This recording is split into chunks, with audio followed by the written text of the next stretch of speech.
Hi friends, இந்த வீடியோவில் வந்து நம்ம என்ன பார்க்க போகிறோம் அப்படிங்கிறீங்கன்னா, 4 நாட்கள் முடியல நம்மளோட விக்ரமோட தங்கலான் திரைப்படம் வந்து இது வரைக்கும் வந்து எவ்வளோ வசூல் அடிச்சிருக்கு அப்படின்ட்டு வந்து பார்க்க போகிறோம்.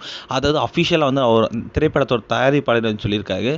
கடந்த வாரம் வந்து நம்மளோட விக்ரமோட தங்கலான் திரைப்படம் வந்து ரிலீஸ் ஆச்சு. இந்த திரைப்படம் வந்து கலவையான விமர்சனத்தை பெற்றாலுமே வந்து பாக்ஸ் ஆஃபீஸில் வந்து செம்ம லீடிங்கில் தான் கலெக்ஷனில் இருக்குது. போட்டிக்கு வந்து டிமாண்டி காலனி 2 அப்படின்ற திரைப்படம் ரிலீஸ் ஆச்சு. அதுக்கப்புறம் ரகுதாத்தா கீர்த்தி சுரேஷோட திரைப்படம் ரிலீஸ் ஆச்சு.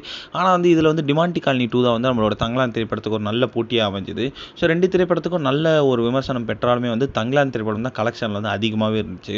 அதாவது இப்போ வந்து நம்மளோட தங்கலான் திரைப்படம் ரிலீஸ் ஆகி கிட்டத்தட்ட வந்து 4 நாட்கள் வந்து முடிஞ்சிருக்குங்க. 4 நாட்கள் முடியல நம்ம தங்கலான் திரைப்படம் வந்து கிட்டத்தட்ட 68 கோடி வரைக்கும் கலெக்ட் பண்ணியிருக்கு. இது வந்து செம பெரிய வசூல் அப்படின்னு கண்டிப்பாக சொல்லி ஆகணும்.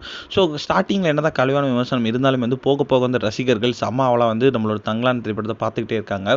இனியில் வந்து விரைவில் வந்து கண்டிப்பாக வந்து 100 crores டச் பண்ணிடும் அப்படின்றதுல எந்த ஒரு சந்தேகமே இல்லை. வந்து செம்ம ஸ்பீடாக வந்து நம்மளோட கலெக்ஷன் வந்து போயிட்டுருக்கு. இது வந்து தயாரிப்பாளர் வந்து அஃபிஷியலாக ஒரு சொன்ன அனௌன்ஸ்மெண்ட்.